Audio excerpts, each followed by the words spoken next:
고린도전서를 강의를 하고 있습니다. 우리가 고린도전서를 보면서 고린도 교회의 많은 문제점들에 대해서 이제 보게 됩니다. 칭찬받을 것도 있지만 책망받을 것이 굉장히 많았던 교회였던 것을 우리가 고린도전서를 통해서 알 수가 있었습니다. 여러 가지 분열도 있었고요. 음행도 있었고 시기와 분쟁과 여러 가지 문제점들을 우리가 고린도전서를 통해서 그 교회에서 볼 수가 있습니다. 하지만 이 고린도 교회에만 있는 것이 아니라 현대의 우리 교회에도 이러한 문제들이 많이 있음을 우리가 고린도전서를 통해서 배울 수가 있었습니다. 특별히 12장부터 14장까지는 영적 선물, 소위 말하는 은사에 대한 내용들을 다루고 있었습니다. 은사에 대해서 고린도전서 12장 6절에서 이렇게 말씀하신 것을 아마 기억할 것입니다. 활동은 여러 가지나 모든 것 안에서 모든 것을 행하시는 같은 하나님이 계시되 각 사람에게 성령의 나타나심을 주신 것은 그것으로 말미암아 모두가 유익을 얻게 하려 하심이다라고 말씀을 하셨습니다. 고린도전서 12장에서는 영적인 선물을 말씀하시면서 우리가 지체다라고 말씀을 하셨습니다. 그래서 우리가 귀하게 보이는 것도 있고 또 쓸모없게 보이는 것도 있지만 하나님에게 그리고 교회에게는 모두 다 필요한 지체임을 이야기하면서 그 지체가 직무를 잘 감당하게 하기 위해서 하나님께서 영적인 선물 은사를 주셨습니다. 그렇기 때문에 이 은사는 어떤 한 가지로 통일되는 것이 아니라 다양함을 말씀을 하셨습니다. 하나님은 한 하나님이신데 그 지체마다 주신 영적인 선물은 다 다름을 말씀을 하셨습니다. 에베소서 4장 12절에 보시면 거기에서도 이제 영적인 선물을 말씀하신 후에 이렇게 말씀합니다. 이것은 성도들을 완전하게 하고 섬기는 일을 하게 하며 그리스도의 몸을 세우게 하려 하심이라라고 영적인 선물에 대한 목적과 의미를 말씀을 하셨습니다. 서로를 세워주고 유익을 주기 위해서 영적인 선물을 구원받은 성도들에게 각각 다르게 주셨다는 것, 하나님의 뜻대로 주셨다고 고린도전서 12장 12절에서 11절에서 말씀을 하셨습니다. 이 모든 것은 같은 그 한 성령께서 행하사 자신의 뜻대로 각 사람에게 개별적으로 나누어 주신 것이다 라고 말씀을 하셨습니다. 그러면서 12장 31절에서 오직 가장 좋은 선물들을 간절히 사모하라. 가장 좋은 선물들을 사모하라고 말씀을 하십니다. 그러면서 그럼에도 내가 너희에게 더욱 뛰어난 길을 보이리라 말씀을 하시면서 13장으로 넘어와서 이 더욱 뛰어난 길이 무엇인지를 말씀을 합니다. 이 더욱 뛰어난 길은 바로 사랑이었다는 것입니다. 아가페적인 그런 사랑, 주는 사랑, 베푸는 사랑을 말씀하셨다는 것을 우리가 고린도전서 13장을 통해서 알 수가 있었습니다. 우리가 13장에서 보시면 여러 은사들이 있지만 그런 것들은 다 없어집니다. 대언도 그치고 지식도 사라지고 타 언어도 없어질 것이라고 합니다. 필요할 때 하나님께서 쓰셨고 그것을 표적으로 보여주셨지만 그런 것들은 시기가 지나고 적당한 때에 없어짐을 말씀을 하셨습니다. 그러나 사랑은 계속된다라는 말씀을 하시면서 우리가 영적인 선물, 은사를 지체를 위해서 교회를 위해서 쓰는 데 있어서 사랑이 없으면 아무 소용이 없다. 사랑이 있는 것, 그 전제하에서 그 뛰어난 길을 따라가면서 영적인 선물을 우리가 지체를 세워주는데 사용을 해야 된다라고 말씀을 하셨습니다. 그리고 14장으로 넘어와서 14장 1절에서 이렇게 말씀을 하셨습니다. 사랑을 따르고 영적 선물들을 사모하되 특별히 너희는 대언하는 것을 사모하라. 우리가 12장 31절에서 14장으로 이어져서 본다면 가장 뛰어난 길이 사랑이라는 것을 알 수가 있습니다. 그래서 사랑을 따르고 영적 선물들을 사모하되 특별히 그 영적 선물들 중에서 대언하는 것을 사모하라고 말씀을 하셨습니다.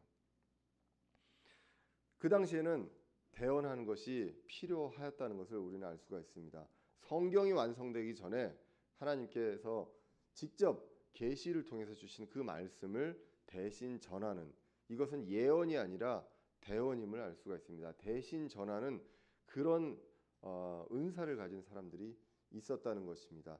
그것으로 교회 밖에서는 믿지 않는 사람들에게 그 대언을 함으로 인해서 믿게 하고요. 그리고 교회 안에서도 그 대언하는 은사가 있는 그러한 사람들이 하나님의 말씀을 대신 전함으로 인해서 교회를 세우고 교회를 성장시키고 지체들을 자라가게 하는 그러한 일들을 해왔다는 것입니다. 그렇기 때문에 오늘 14장에서 이야기하는 대언은 교회 밖에서 복음을 전하는 데 사용했던 그 대언자가 아니라 교회 내에서 그 성도들, 지체들을 성장시키는, 그러하기 위해서 하나님께서 몇몇 사람들에게 영적인 선물을 주었던 그 대언의 은사, 이것들을 말씀하는 것을 우리가 보게 됩니다. 그런데 이 대언의 은사가 지금도 있느냐? 지금은 없다고 우리는 믿는다라고 말씀을 드렸습니다. 성경이 완성된 지금은 성경이 대언의 말씀입니다. 베드로후서 2장 20절에 이렇게 말씀을 합니다. 베드로후서 1장 20절을 한번 찾아보겠습니다.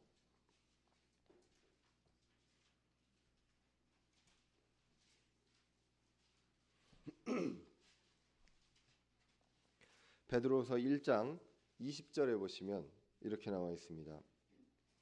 먼저 이것을 알라, 성경 기록의 대언입니다. 대언은 성경 기록입니다. 성경 기록의 대언은 결코 어떤 사적인 해석에서 나지 아니하였나니, 그 당시에 성경 기록이라면 구약을 이야기합니다. 그렇기 때문에 성경 기록 자체가 대언이요, 그리고 그 당시에 성경이 신약 성경이 완성되기 그 당시에는 직통 계시였던 그런 하나님의 대언자를 통해서 이야기하는 그것이 바로 대언의 말씀이었던 것을 우리가 알 수가 있습니다. 그런데 21절에 보시면 이렇게 나옵니다. 대언은 옛적에 사람의 뜻으로 말미암아 나오지 아니하였고 오직 하나님의 거룩한 사람들은 성령님께서 자기들을 움직이시는 대로 말하였느니라. 대언은 사사로이 나온 것이 아니라고 말씀을 합니다. 모든 성경 기록들이 하나님께서 영감으로 주셔서 그 하나님의 사람들이 성령님께서 움직이시는 대로 기록한 것이 바로 대언의 말씀, 성경입니다. 이 성경을 마지막으로 뚜껑을 덮고 마지막으로 덮으면서 하신 말씀이 요한계시록 22장 18절입니다. 요한계시록 22장 18절에도 이 책의 말씀을 대언의 말씀이라고 말씀을 합니다. 18절을 한번 보시겠습니다. 내가 이 책의 대언의 말씀들을 듣는 모든 사람에게 증언하노니 만일 어떤 사람이 이것들에다 더하면 하나님께서 이 책에 기록된 재앙들을 그에게 더할 것이요 만일 어떤 사람이 이 대언의 책의 말씀들에서 빼면 하나님께서 생명책과 거룩한 도시와 이 책에 기록된 것들로부터 그의 부분을 빼시리라 라고 말씀을 하면서 성경을 뚜껑을 덮습니다. 이렇게 함으로 인해서 고린도전서 14장에서 말씀하셨던 이 대언은 이제 하나님의 말씀을 이야기하게 됩니다. 그 당시에 대언하는 은사가 있는 사람들이 있었습니다. 그럼 이 시대에도 이것을 어떻게 우리가 교훈적으로 삼아야 할까요? 그것은 바로 우리가 말씀을 잘 알아서 이 대언의 말씀을 잘 전할 수 있는 그러한 영적인 선물을 사모하라는 것입니다. 그렇게 해서 그 말씀들 통해서 여러분들이 다 같이 자라가고 교회가 세워지는 그러한 일들이 일어나야 한다는 것을 우리가 교훈적으로 보게 됩니다. 특별히 오늘 14장은 한 4가지 정도를 말씀을 하시면서 품위 있고 질서 있게 하라고 말씀을 하게 됩니다. 그래서 오늘 이 본문 말씀을 통해서 품위와 질서 있게라는 제목으로 말씀을 전하고자 합니다. 앞서 말씀드렸듯이 한 4가지 정도를 말씀을 하시는데 그 중에 제일 먼저 타 언어에 대해서 말씀을 드리도록 하겠습니다. 고린도전서 14장에 보시면 여러 가지 은사, 영적 선물 중에 특별히 타 언어, 방언에 대해서 이야기를 많이 하는 것을 알 수가 있습니다. 전반적으로 부정적인 이야기들을 하게 됩니다. 이것을 유추해 봤을 때 고린도 교회도 지금의 우리나라 그 현대교회에서 은사주의 교회처럼 방언을 많이 강조했던 것으로 보여집니다. 먼저 타 언어에 대해서 어떻게 이야기하냐면 성경은 알지 못하는 언어라고도 표현하고요, 타 언어라고도 표현을 했습니다.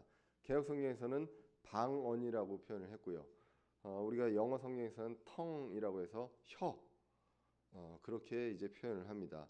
그렇게 해서 나오는 그런 언어를 이야기하게 됩니다. 오늘 고린도전서 14장 4절에 보시면 이렇게 나옵니다.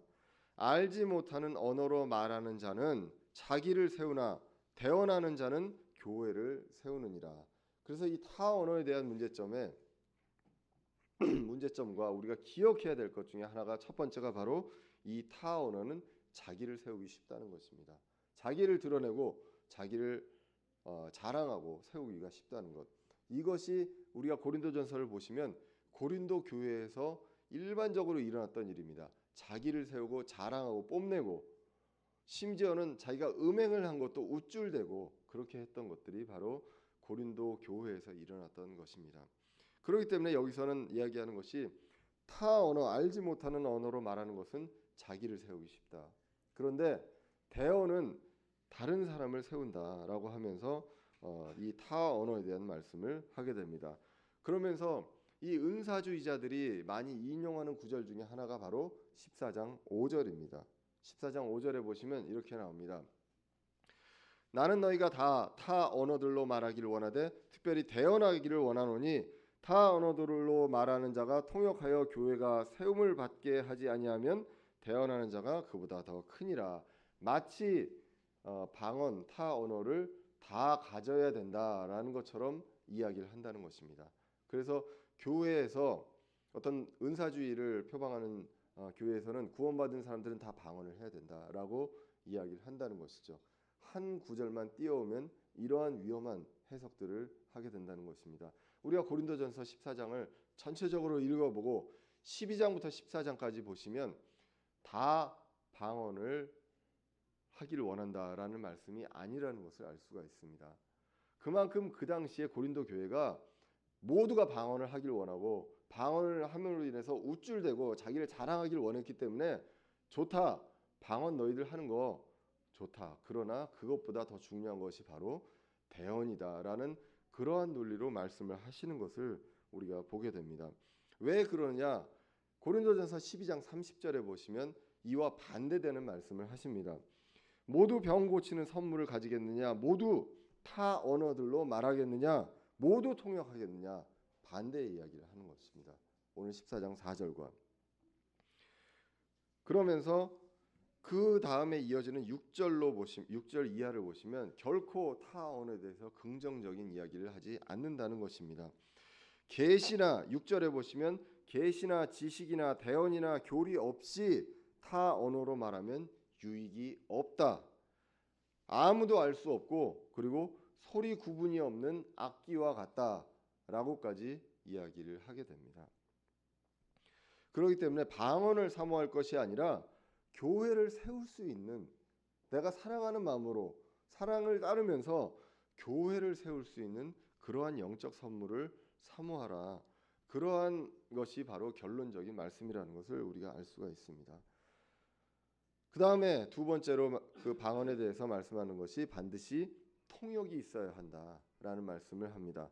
그래서 고린도전서 14장 13절에서 14절 그리고 27절에서 28절에서 보시면 반드시 통역이 있어야 됨을 알 수가 있습니다. 특별히 14절에 보시면 이렇게 나옵니다. 내가 알지 못하는 언어로 기도하면 나의 영은 기도하거니와 나의 이해하는 것은 열매를 맺지 못하느니라. 기도를 방언으로 하면 하나님께서는 들으시고, 기도로 방언을 하면 천사들, 그 사탄들이 알아듣지 못하고, 천사가 그것을 그대로 갖고 가서 나와 하나님만 알아듣는다, 이러한 이야기를 하게 됩니다. 성경에 전혀 나와 있지 않은 말씀이고요. 오늘 14절을 보시면 내가 알지 못하는 언어로 기도하면 나의 영은 기도하겠지만 나 자신도 이해를 못합니다. 그렇기 때문에 열매를 맺지 못한다라고 분명하게 말씀을 하고 있다는 것입니다. 심지어는 통역 없이는 하지 말라고 합니다. 26절에 보시면 이렇게 나옵니다. 오늘 고린도전서 14장 26절에 보시면 이렇게 나옵니다. 형제들아 그런 적 어찌하리요? 너희가 다 같이 모일 때 너희 각 사람에게 찬송시도 있고 교리도 있으며 타 언어도 있고 계시도 있으며 통역도 있나니 모든 것을 남을 세우기 위하여 할지니라. 전제는 남을 세우기 위하여 하여야 하면서 27절에 보시면 만일 어떤 사람이 알지 못하는 언어로 말하거든 두 사람이나 많아야 세 사람이 순서대로 하고 한 사람은 통역할 것이요 만일 통역하는 자가 없으면 그는 교회 안에서 잠잠하고 자기와 함께 하나님께 말할 것이니라 라고 말씀을 합니다. 교회 안에서 잠잠하라는 것입니다. 통역을 하는 데 있어서. 왜 이 내용을 이야기한다고 생각을 하십니까? 두세 명이 다 방언을 해야 되고 해야 된다면 그렇게 해야 되고 통역하는 자가 있어야 한다는 것입니다. 이 영적 선물을 강조하면서 말씀하시는 하나님의 말씀이 무엇이냐 하면 한 성령님이십니다. 한 성령이 한 가지를 말씀하시되 영적인 선물은 다양합니다. 그 중에 방언을 주신 사람이 있다. 그러면 이 방언을 받은 은사로 받은 사람들은 여러 가지 언어로 이야기하더라도 한 가지 교리와 성령님께서 얘기하시는 한 가지 방향만을 이야기해야 한다는 것입니다. 분명히 그 중에 가짜도 있다는 것입니다. 그렇기 때문에 이런 것들을 이야기할 때 통역을 통해서 정확하게 전달할 수 있는 그 사람이 없다면 아예 하지를 말라는 것입니다. 잠잠하라라고 이야기를 합니다. 여러분들 기성교회에서 방언을 하면서 통역을 하는 사람이 있는 데서 방언을 하는 것 보신 적이 있습니까? 저는 본 적이 없습니다. 그것이 바로 그 은사주의가 성경을 얼마나 떠나 있는가 이것을 우리가 알 수가 있습니다. 그리고 더 나아가서 놀라운 사실이 있습니다. 이 방언은요 불신자를 위한 표적이라고 합니다. 믿는 자가 아니라 불신자를 위한 표적입니다. 그런데 잘 보십시오. 교회 안에 불신자가 있어야 합니까? 믿지 않는 자가 있어야 합니까? 교회 안에는 우리가 다 믿는 자입니다. 그런데 교회 안에서 불신자를 위한 표적이라고 합니다. 21절부터 25절을 한번 보시겠습니다.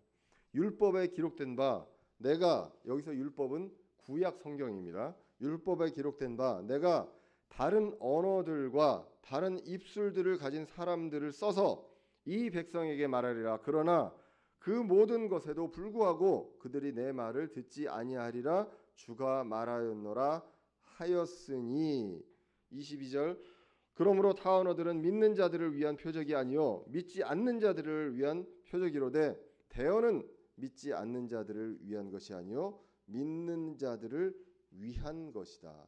믿는 자들에 대한 것이 아니라 믿는 자를 위한 것입니다. 방언도 불신자들을 위한 것이라고 했습니다. 그 사람들을 믿게 하는 것일까요? 방언을 통해서? 여러분들 그렇게 알고 계시나요? 그런데 오늘 고린도전서 14장 26절에서 사도 바울이 구약 성경을 인용하면서 이 말씀을 하십니다. 너희가 같이 모일 때 내가 다른 언어들과 다른 입술들을 가진 사람들을 써서 이 백성에게 말하리라. 그러나 그 모든 것에도 불구하고 그들이 내 말을 듣지 아니하리라 라고 말씀을 하셨다는 것이죠. 이것을 우리가 구약 성경에서 찾아볼 수 있습니다. 이사야서 28장 11절에서 12절을 보시면 이 말씀을 우리가 인용했음을 알 수가 있습니다. 이사야 28장 11절 12절에서 이렇게 말씀합니다. 그분께서 더듬는 입술과 다른 언어로 이 백성에게 말씀하시리라. 그분께서 하나님께서 더듬는 입술과 다른 언어로 이 백성에게 말씀하시리라. 이 백성이 누굴까요? 이스라엘 민족입니다. 이스라엘 민족한테 히브리어로 이야기하는 것이 아니라 다른 말로 다른 언어로 이야기할 것이다라고 이야기를 합니다. 그러면서 이 백성이 그분에게 이르되 이것이 안식이니 너희는 이것으로 피곤한 자를 안식하게 하라. 이것이 상쾌함이라 하셨으나 그들이 들으려 하지 아니하였느니라 라고 말씀을 합니다. 오늘 이사야 28장을 보시면 내용이 어떤 내용이냐면 이사야를 통해서 대언을 합니다. 이사야가 대언을 하는데 이스라엘과 유다에게 심판이 있을 것을 대언을 합니다. 그런데 이것을 듣지 않고 조롱을 합니다. 이때 하나님께서 이야기를 합니다. 다른 언어로 이야기할 것이다 라고 이야기했. 근데 이것을 오늘 고린도전서 14장에서 인용을 한다는 것입니다. 그러면 이것이 이스라엘 민족들이 그것을 믿지 않았습니다. 대언의 말씀을 믿지 않았습니다. 이때 그 말씀을 하신 그 뉘앙스가 다른 말을 통해서 이스라엘 민족을 믿게 하는 것입니까? 그게 아니죠. 심판과 징계에 대한 말씀이었다는 것입니다. 오늘 이것을 인용을 하면서 이야기하면서 뭐라고 하냐면 불신자들을 위한 것이 바로 방언이다. 방언을 통해서 안 믿는 사람들이 저 사람 방언을 하니까 나도 그걸 받겠다라고 해서 믿게 하려는 것이 아니라 교회 내에서 방언을 하는 것들은 그러한 의미였다라는 것을 사도 바울이 이사야서 28장 11절과 12절을 통해서 말씀하셨다는 것입니다. 이것은 무서운 이야기라는 것입니다. 그러면서 고린도전서 14장 20절에서 제발 자라가야 한다라는 이야기를 합니다. 형제들아 이해하는 일에는 아이가 되지 말라. 오직 악한 일에는 아이가 될지라도 이해하는 일에는 어른이 될지니라. 우리가 말씀을 이해하고 하나님의 뜻을 이해하는 데 있어서는 계속 자라가고 어른이 돼야 됨을 강조를 하고 있습니다. 그러면서 사도 바울은 이야기합니다. 고린도 교회 그 어떤 사람보다 사도 바울은 소위 말하는 방언, 외국어입니다. 외국어를 많이 했습니다. 18절에 보시면 내가 너희 모두보다 타 언어들을 더 많이 말함으로 내 하나님께 감사하노라. 이것은 사도 바울이 방언을 은사로 받았다는 것이 아니라 그만큼 외국어를 많이 알고 있었습니다. 그러나 교회에서는 내가 알지 못하는 언어로 10,000마디 말을 하느니 차라리 이해하면서 5마디 말을 하며 내 목소리로 다른 사람들을 가르치리라. 아는 단어로 하면 된다는 것입니다. 방언을 할 때 그 언어를 습득한 적이 없는 사람이 그 타 언어를 하는 것이 방언의 은사를 받은 것입니다. 이것을 이제 이야기하면서 오늘 방언에 대한 내용들을 이야기하게 되었고요. 둘째로 대언이 나오게 됩니다. 본문은 오히려 대언을 사모하라고 말씀을 하셨다는 것이죠. 왜 그렇습니까? 대언을 통해서 교회를 세운다고 말씀을 하셨습니다. 다시 고린도전서 14장 4절에 가서 보시면 이렇게 나옵니다. 알지 못하는 언어로 말하는 자는 자기를 세우나 대언하는 자는 교회를 세우느니라. 대언은 교회를 세웁니다. 고린도 교회의 문제가 무엇입니까? 17절에 보시면은 이렇게 나옵니다. 감사는 잘하는데 다른 사람이 세워지지 않는다고 합니다. 자신만 세우려고 하는 것이 고린도 교회의 문제였습니다. 그런데 대언의 은사가 있으면 교회를 세울 수 있다는 것입니다. 이 안에서 교회 안에서 지체들을 세울 수 있다는 이야기입니다. 그렇게 하면서 타 언어와 대언을 비교를 23절에서 하시면서 타 언어를 말하면 믿지 않는 자들이 미쳤다고도 한다라는 것입니다. 그러면서 24절에 보시면 이렇게 나옵니다. 그러나 모두가 대언을 하면 믿지 않는 자나 배우지 못한 자가 들어와서 교회에 들어옵니다. 모든 사람으로 말미암아 죄를 깨달으며 모든 사람에게 판단을 받고 자기 마음의 은밀한 것들이 이렇게 드러나게 되므로 그가 얼굴을 대고 엎드려 하나님께 경배하며 또 진실로 하나님께서 너희 안에 계신다고 전하리라. 자, 대언이 교회 안에 있습니다. 그것을 통해서 회개하고 하나님이 나를 그렇게 사랑하시고 하나님 앞에서 내가 너무 부끄러워서 얼굴 대고 엎드려서 경배하고 그리고 그것을 통해서 하나님이 내 안에 계신다고 그것을 전하게 된다는 것. 이것이 바로 대언이 하는 것이라는 것입니다. 그리고 22절에 보시면 대언은 믿는 자들을 위한 표적 선물, 영적인 선물임을 이야기하게 됩니다. 그리고 세 번째로 대언도 두세 사람이 같이 하라는 것입니다. 이것도 마찬가지로 가짜가 있을 수 있습니다. 그렇기 때문에 한 성령님께서 하나를 말씀하실 때 이것을 검증하고 또 다른 사람들을 위로하고 세워주기 위해서 같이 하라고 이야기를 합니다. 여기서도 29절을 보시면 이렇게 나옵니다. 대언자들은 두 사람이나 세 사람이 말하고 다른 사람은 판단할 것이요 만일 곁에 앉아 있는 다른 사람에게 어떤 것이 계시되면 먼저 하던 사람은 잠잠할지니라고 나옵니다. 두 번째로 잠잠하라는 얘기가 나옵니다. 방언을 할 때도 통역이 없으면 잠잠하라고 했고요. 대언도 여러 사람이 하되 두세 사람이 하되 다른 사람이 대언을 하면 잠잠하라고 이야기를 합니다. 여기서 또 우리가 볼 수 있는 것이 바로 대언이 어떤 것인가. 30절에 나와 있죠. 만일 곁에 앉아 있는 다른 사람에게 어떤 것이 계시되면이라고 나온다는 것입니다. 대언이라는 것은 그 당시에 하나님께서 직통 계시로 주신 말씀이었다는 것입니다. 그 당시에. 그래서 그런 것이 있으면 그것을 전합니다. 전하는데 모두가 한 성령이 그런 것들을 계시하셨기 때문에 다른 반대되는 말을 할 수가 없다는 것입니다. 그렇기 때문에 이 두세 사람이 모여서 이야기를 하고 그런 다른 사람이 그런 것들을 판단을 하게 됩니다. 그래서 이런 것들을 통해서 무엇이 이루어집니까? 31절에 보시면 모든 사람이 배우고 모든 사람이 위로받게 하기 위함이라는 것입니다. 모든 사람이 이걸 통해서 배웁니다. 그리고 모든 사람이 위로를 받습니다. 하나님의 말씀은 우리 모두에게 무엇이 됩니까? 물론 힘이 되고 지혜가 되고 우리가 갈 길을 알려주지만 가장 중요한 것 우리에게 위로가 된다는 것입니다. 그래서 위로받게 하기 위해서 너희가 다 한 사람씩 대언해야 하느니라.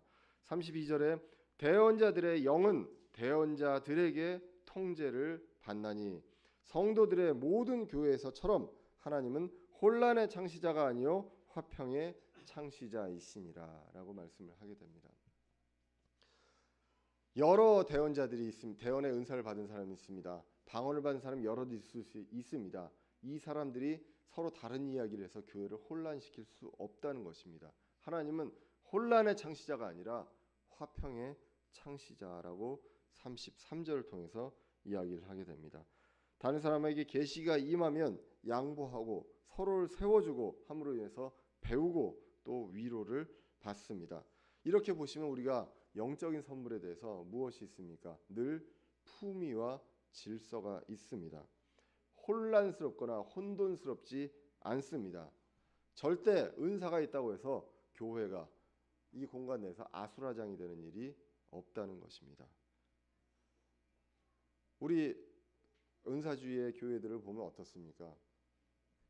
난리가 아니죠. 아수라장이 되고 뛰어다니고 또 이쪽 저쪽에서 쓰러지고 소리 지르고 이러한 일들이 많이 일어납니다. 그러나 교회에서 방언과 대언을 포함한 모든 영적 선물을 하나님께서는 화평의 창시자로서 주셨고요. 그리고 이것들을 질서와 품위 있게 한다는 것, 이것을 우리가 오늘 본문을 통해서 알 수가 있습니다. 셋째로 찬양에 대해서도 말씀을 간단히 합니다. 고린도전서 14장 14절 15절 그리고 26절에 대해서 방언을 언급하면서 이야기하는 것을 알 수가 있습니다. 방언을 아무 생각 없이 아무 뜻 없이 짓거리는 것과 찬양을 하면서 그 내용을 생각하지 못하고 하는 것 유사하다는 뜻으로 이야기를 하고 있습니다. 15절을 보시면 이렇게 나옵니다. 그러면 어쩌하리요?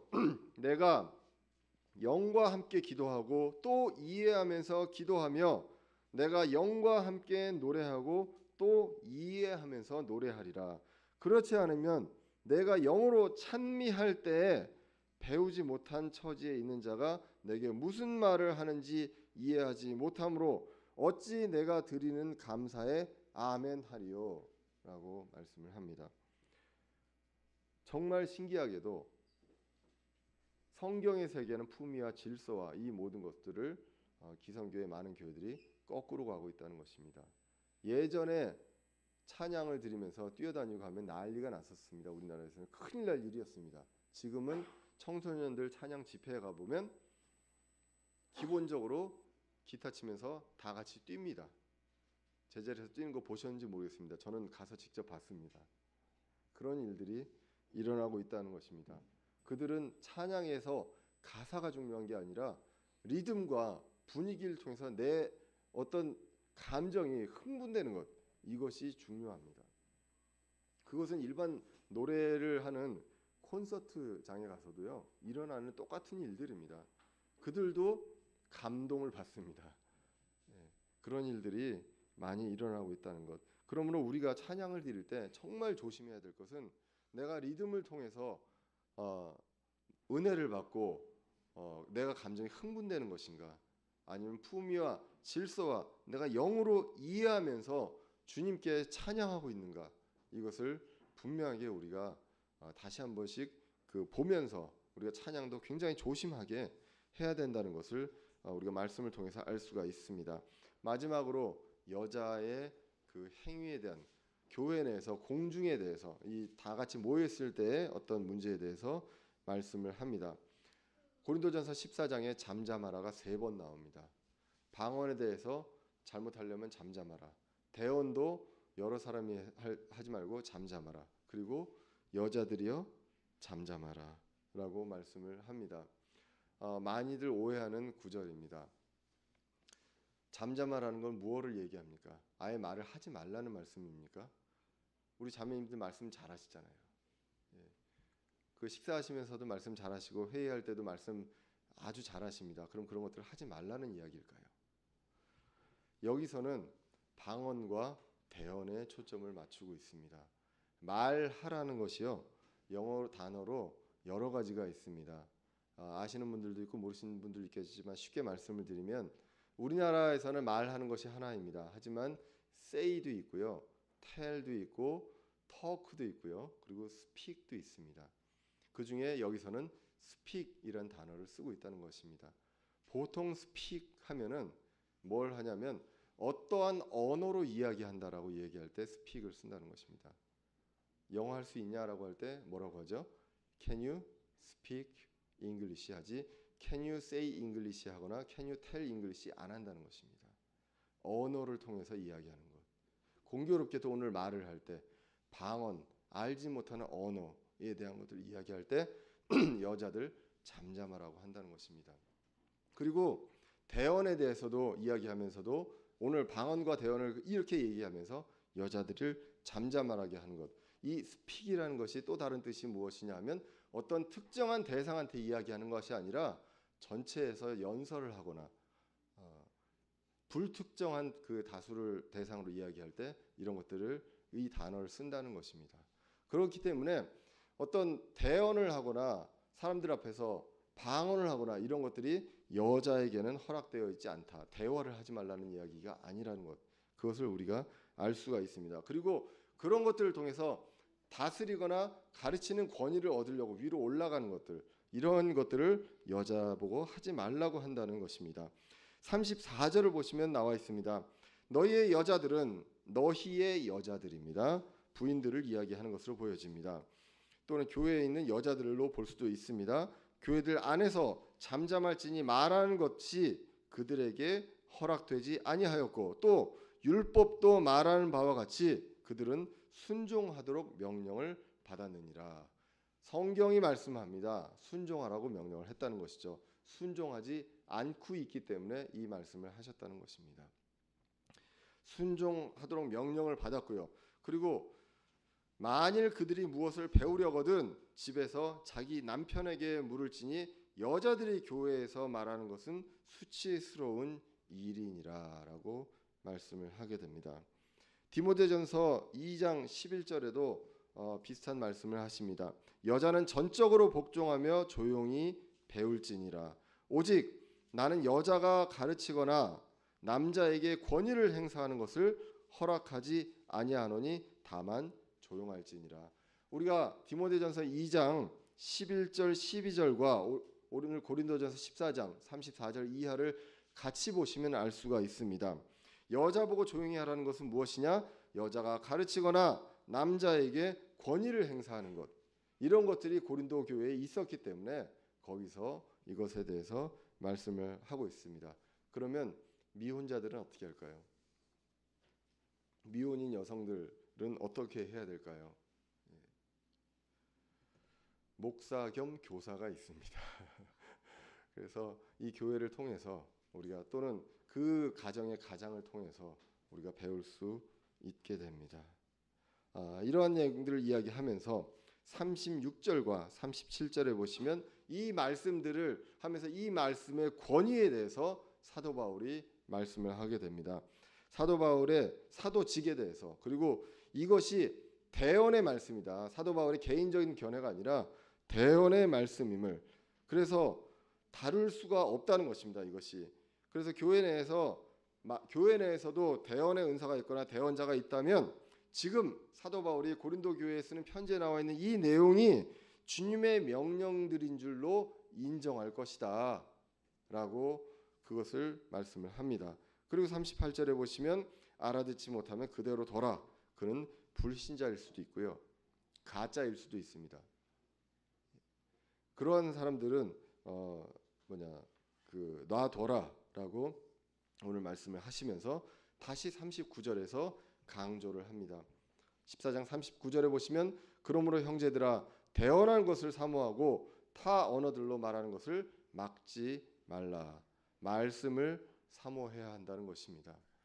여러분들 말씀을 전하는 것, 성경의 말씀을 잘 이해하고 전하는 것을, 그러한 은사를 받을 것을 사모해야 하고요. 그리고 그 말씀들을 듣고서 잘하는 것들, 그런 것들을 사모해야 한다는 것을 알 수가 있습니다. 여러 가지 은사주의, 여러 가지 것들이 있지만 이런 것들로 여러분들이 잘할 수 없다는 것, 이것을 오늘 고린도전서 14장을 통해서 알 수가 있습니다. 중요한 절이 바로 40절입니다. 무엇을 하든지 다 품위 있고 질서 있게 하라는 것입니다. 하나님은 화평의 창시자입니다. 모든 것들을 하는 데 있어서 내가 갖고 있는 영적인 선물을 세워주고 하는 데 있어서 혼란스럽지 않게 화평하게 품위 있고 질서 있게 하는 것, 이것이 바로 하나님께서 교회를 이게 원하시는 것이고 우리에게 영적인 선물을 주시면서 원하시는 것입니다. 무엇보다도 고린도서 14장 전체를 하려면서 말씀하셨듯이 사랑을 우리가 행해야 된다는 것. 그럼에도 불구하고 고린도 교회는 영적인 선물을 세워주기 위함보다 자기 과시용으로 사용을 했다는 것입니다. 지금의 우리 교회들을 보겠습니다.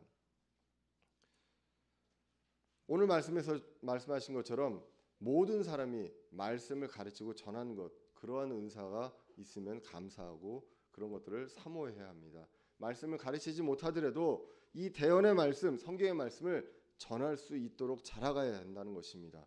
그리고 또 그 말씀을 통해서 세워진다는 것, 그것이 교회의 원리인데 이 말씀으로부터 세워지지 못하고요, 다른 여러 가지 프로그램을 통해서, 여러 가지 행사들을 통해서 교회는 자꾸 성장시키려고 노력을 한다는 것입니다. 제가 이름을 거론하지 않아도요, 많은 교회에서 여러 가지 프로그램들이 있습니다. 이러한 프로그램들이 있어서 그 프로그램들이 한 교회에서 성공을 하는 것처럼 보이면 다른 교회에서 목회자들이 그것들을 배우러 갑니다. 다 목회자들은 무엇을 해야 합니까? 대언의 말씀을 가르쳐야 됩니다.